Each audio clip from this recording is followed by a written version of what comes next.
पत्नी के किस दिन चूड़ी पहनने से पति की उम्र होती है कम। जी दोस्तों नमस्कार, जय श्री कृष्ण, राधे राधे। एक समय की बात है, माता लक्ष्मी भगवान विष्णु के लिए मिलने के लिए जाती है और कहती है, हे प्रभु, जब मैं आपसे मिलने के लिए आ रही थी तो मेरी नज़र रास्ते में मृत्युलोक पर पड़ी। तो मैंने क्या देखा, कुछ सुहागिन स्त्रियाँ आपस में चर्चा कर रही थी कि स्त्री की एक चीज़ छू लेने से किस्मत बदल जाती है और स्त्री के इस दिन चूड़ी पहनने से पति की उम्र कम हो जाती है। स्वामी, मैंने जब से उस चर्चा को सुना है मेरा मन विचलित हो गया है, इसलिए मेरा आपसे अनुरोध है कि आप मुझे मेरे इन दोनों प्रश्नों का उत्तर देकर संतुष्ट करें।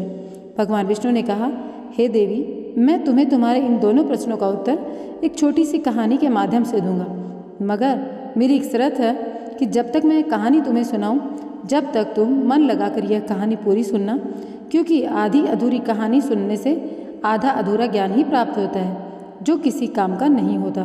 भगवान विष्णु की बात सुनकर माता लक्ष्मी कहती है, ठीक है स्वामी, मैं आपको वचन देती हूँ, कहानी पूरा मन लगाकर सुनूंगी। आप कहानी सुनाना प्रारंभ कर दीजिए। भगवान विष्णु कहते हैं, सुनो देवी, एक नगर में एक सेठ रहता था। वह बहुत धनवान था, उसके पास सब कुछ था, आलीशान दुकानें थीं, रहने के लिए अच्छा मकान था। उस सेठ के 3 लड़के थे, तीनों लड़कों की शादी हो चुकी थी।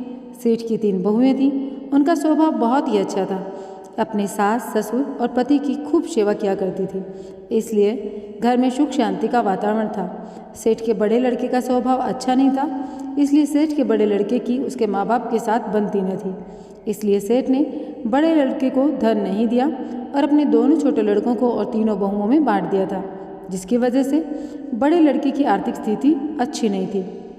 भगवान विष्णु कहते हैं, हे देवी, एक बार सेठ अपने मन में सोचता है कि भगवान ने मुझे सब कुछ दिया है पर एक बेटी नहीं दी। यदि एक बेटी होती तो अब मैं अपने मन की सारी बातें अपनी बेटी को बताता और बेटी को बहुत ही लाड प्यार करता।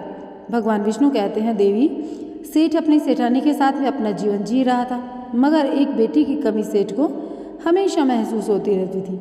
सेठ हमेशा अपने घर के पास स्थित मंदिर में श्री राधा रानी के दर्शन करने जाया करता था। एक दिन जब सेठ मंदिर में राधा रानी के दर्शन करने गए थे, उस दिन मंदिर में एक संत पधारे हुए थे।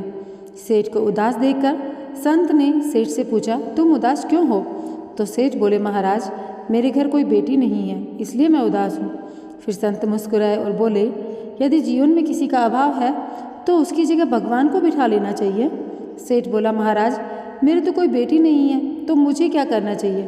फिर संत बोले, सेठ, तुम एक काम करो, तुम बरसानी की बेटी श्री राधा रानी को अपनी बेटी बना लो। भगवान विष्णु ने कहा, हे देवी, इस प्रकार उस संत की बात सेठ को बहुत पसंद आई।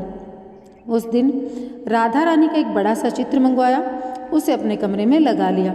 अब तो सेठ का पूरा जीवन बदल गया।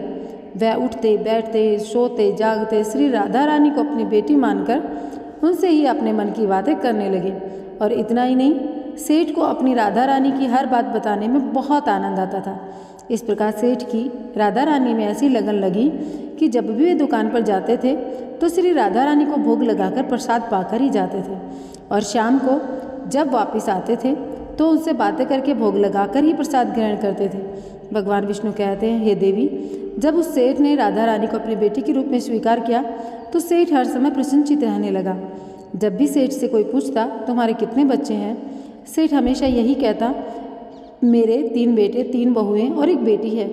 भगवान विष्णु ने कहा, हे देवी, एक दिन सेठ के घर में चूड़ी पहनाने वाली मणिहारन आई तो राधा रानी सोचा, आज तो दिन ठीक नहीं, आज के दिन चूड़ी पहनना शुभ नहीं होता, इसलिए राधा रानी ने अपनी माया से उस मणिहारिन की चूड़ियों का रंग खराब कर दिया, जिससे सेठ की बहुओं ने चूड़ी नहीं पहनी।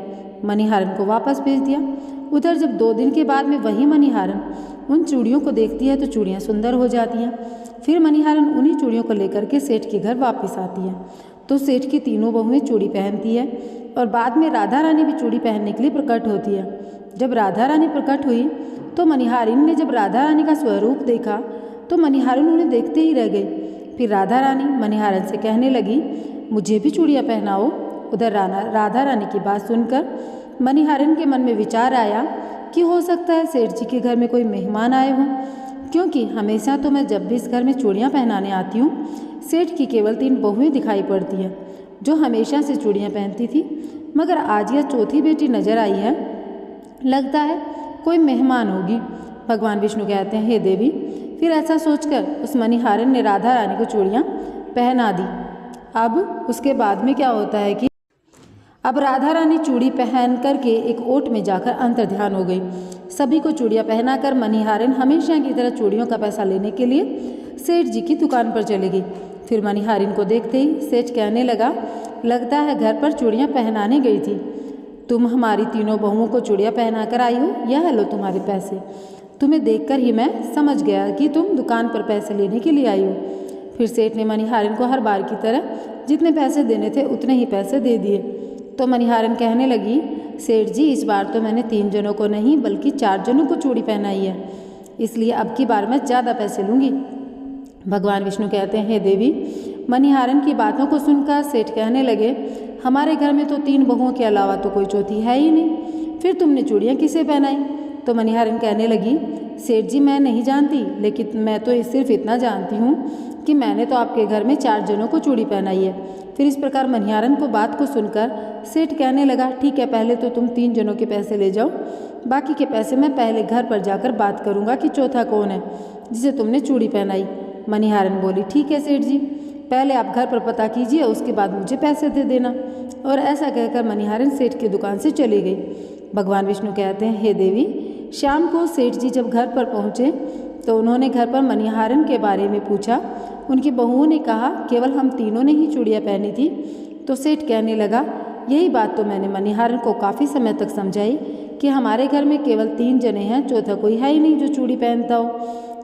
मगर वह मणिहारन बात मानने के लिए तैयार न थी। बार बार उसका यही कहना था, मैंने 4 जनों को चूड़ी पहनाई। भगवान विष्णु कहते हैं, हे देवी। इस प्रकार सेठ सारी बात भूल गया और अपने नित्य काम में लग गया। सेठ राधा राधा बोलते श्री राधा रानी को भोग लगाकर भोजन करके सो गया। और जब सेठ को नींद आई तो सेठ के सपने में राधा रानी प्रकट हुई और उनकी आंखों में आंसू थे। सेठ ने पूछा, बेटी उदास क्यों हो? तो श्री राधा रानी बोली, पिताजी आज मेरा मन बहुत दुखी है। मैंने अपने पिता का घर समझकर यहाँ आराम से चूड़ियाँ पहनी थी, परंतु पिताजी आपने उस मणिहारन को चूड़ियों का मोल नहीं चुकाया।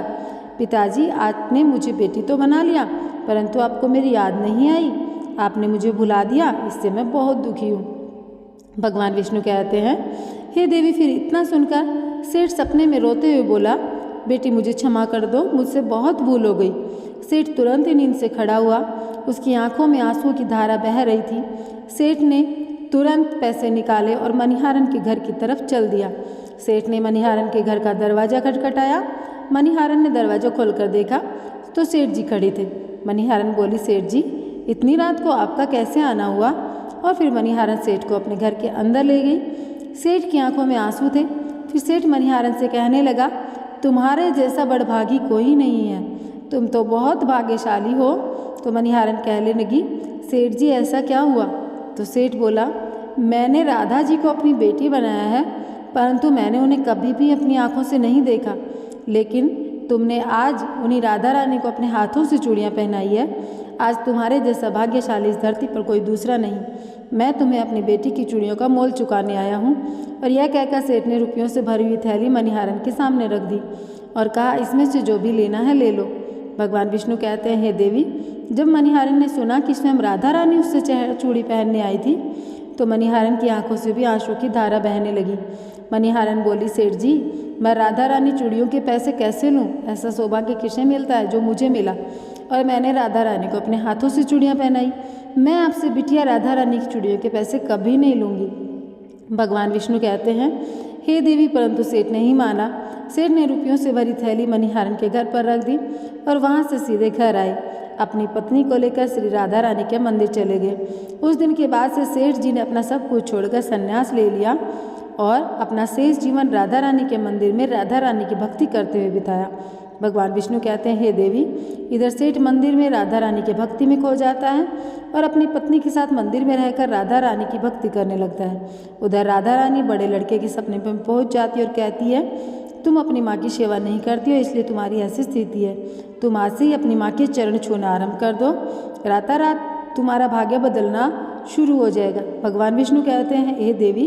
इस प्रकार से सेठ का बड़ा लड़का अपनी माँ की चरणों को रोजाना छूने लगा और धीरे धीरे बहुत बड़ा आदमी बन गया। उसके पास धन की कोई कमी नहीं रही। फिर भगवान विष्णु कहते हैं, हे देवी, तुम पहले प्रश्न का उत्तर समझ लो। तुम्हारा प्रश्न था कि स्त्री की कौन सी चीज़ उसे बिना बताए छूने से रातों रात भाग्य बदल जाता है। तो ठीक से समझ लो, जो इंसान सेठ के बड़े लड़के की तरह अपनी माँ के चरणों की सेवा करता है, माँ के चरणों का अमृत का पान करता है, उसका सोया हुआ भाग्य बदल जाता है। एक दिन वह इंसान बहुत बड़ा आदमी बनता है। भगवान विष्णु कहते हैं, हे देवी, तुम्हारे दूसरे प्रश्न का उत्तर सुनो। तुम्हारा दूसरा प्रश्न था कि स्त्री के किस दिन चूड़ी पहनने से पति की उम्र कम हो जाती है। तो सुनो, जिस दिन मणिहारन सेठ की तीनों बहुओं को चूड़ी पहनाने के लिए आई थी, तो राधा रानी ने देखा उस दिन मंगलवार था। इसलिए राधा जी ने अपनी माया से उन चूड़ियों का रंग काला कर दिया, जिससे सेठ की बहुओं को चूड़ियों का रंग पसंद नहीं आया। इसका कहने का मतलब है, अर्थात मणिहारन अगले 2 दिन के बाद आई। उस दिन शुक्रवार था। उस दिन राधा रानी की कृपा से चूड़ियों का रंग सुंदर हो जाता है। तो सेठ की तीनों बहुएं और राधा रानी स्वयं चूड़ियाँ पहनती है। इस तरह हमेशा के लिए सचेत रहना। राधा रानी सेठ के बड़े लड़के की तरह सेठ की तीनों बहुओं के सपने में आती है। चूड़ी का महत्व बताते कहती है, हर सुहागिन स्त्री को चूड़ी पहनने से पहले कुछ बातों का विशेष ध्यान रखना चाहिए। सुहागिन स्त्री को 21 चूड़ी पहननी चाहिए। नई चूड़ी हमेशा सुबह या शाम को पहननी चाहिए। नई चूड़ी हमेशा रविवार या शुक्रवार को ही पहननी चाहिए। इस दिन चूड़ी पहनने से पति की उम्र बढ़ती है। चूड़ी मंगलवार और शनिवार को ना पहनो, ना खरीदो, इससे पति की उम्र कम होती है। इसलिए जब भी चूड़ी पहने तो सोच समझ कर पहने। अगर आपको ये वीडियो पसंद आए तो वीडियो को लाइक और हमारे चैनल को सब्सक्राइब अवश्य करें और अपने फ्रेंड्स एंड फैमिली में शेयर करें। तो जय राधा रानी। आप सभी के जीवन में राधा रानी की कृपा से सदैव सुखमय और धन संपदा का वैभव का वास रहे। तो चलो मिलूंगी एक नए वीडियो के साथ में। जय श्री कृष्णा। राधे राधे।